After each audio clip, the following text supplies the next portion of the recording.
আসসালামু আলাইকুম। সবাই কেমন আছেন? আশা করি সবাই খুব ভালো আছেন। আজ আমি আপনাদের সঙ্গে শেয়ার করব কাঁচা কাঁঠালের কালিয়া বা এঁচোড় কালিয়া। বাসায় যদি মাছ মাংস না থাকে তখন এই রান্নাটা করে দেখবেন, সবাই খুব খুশি হবে। এঁচোড় শেষ হয়ে যাওয়ার আগে আগেই এই রান্নাটা করে ফেলবেন। চলুন তাহলে কথা না বাড়িয়ে মূল রান্নায় চলে যাই।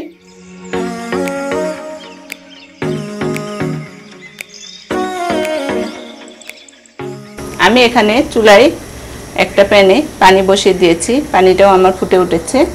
আমি আগে কাঁঠালগুলো সিদ্ধ করে নেব।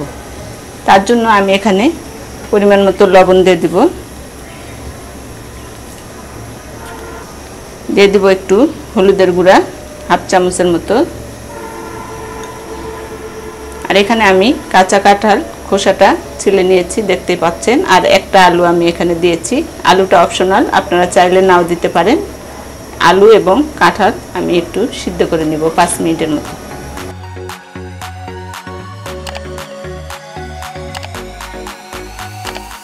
এটা আমি ঢেকে দিব। কাঁঠালটা প্রায় আমার 80% সিদ্ধ হয়ে গেছে। এখন আমি এটা পানি থেকে উঠিয়ে নেব। তেলটা আমার গরম হয়ে এসেছে।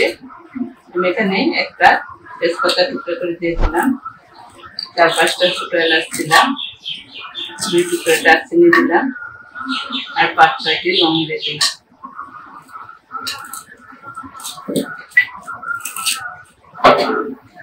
একটু ভেজে নিব।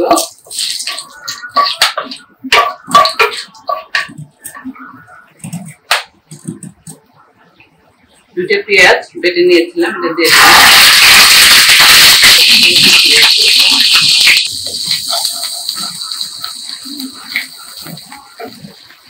একটা টমেটো পেস্ট করে নিয়েছিলাম, এটা দিয়ে দিলাম।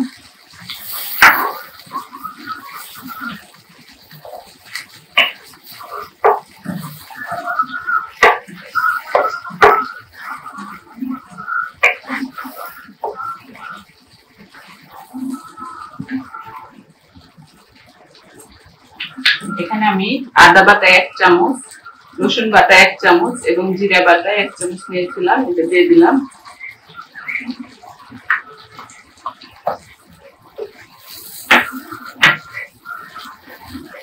সবগুলো মশলা আমি একটু ভালো মতো কষিয়ে নিব।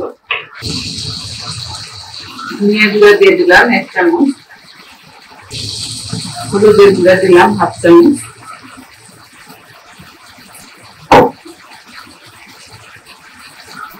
লাল মরিচের গুঁড়া দিয়ে দিলাম 1 চামচ।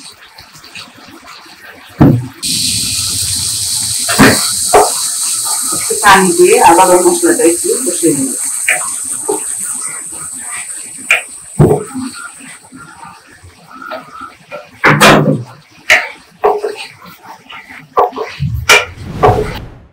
পানি দিয়ে দিলাম।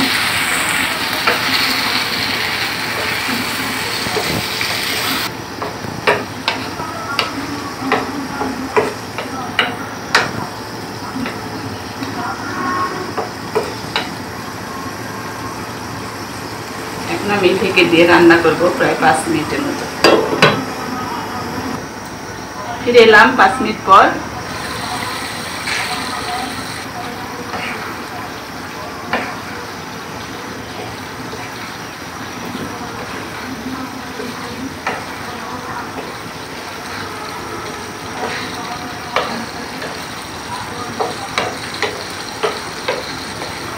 যেহেতু কাঁঠালটা আমি আগে সিদ্ধ করে নিয়েছিলাম, এর জন্য বেশি সময় লাগবে না। এখন আমি একটু গরম মশলার গুঁড়া দিয়ে দেব।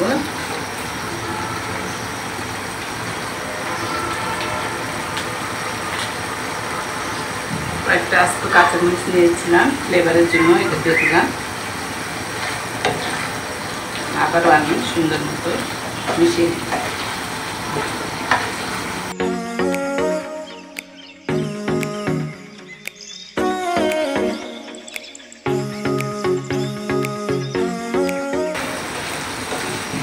সবশেষে লবণটা আমি একটু দেখে নিব, লবণটা আমার ঠিক আছে। রান্নাটা আমার শেষ, আমি এখন চুলাটা বন্ধ করে দিই। তৈরি হয়ে গেল আমার এঁচোড় কালিয়া বা কাঁচা কাঁঠালের কালিয়া। খুবই সহজভাবে আমি আপনাদের রান্না করে দেখালাম। আমার এই রেসিপিটি ফলো করে আপনারা বাসায় ট্রাই করবেন, কেমন লাগলো জানাবেন। আর এখনও যারা আমার চ্যানেলটি সাবস্ক্রাইব করেননি, দয়া করে আমার এই চ্যানেলটি সাবস্ক্রাইব করে আমার পাশেই থাকবেন। দেখা হবে নেক্সট কোনো রেসিপিতে। সেই পর্যন্ত ভালো থাকবেন। আল্লাহ হাফেজ।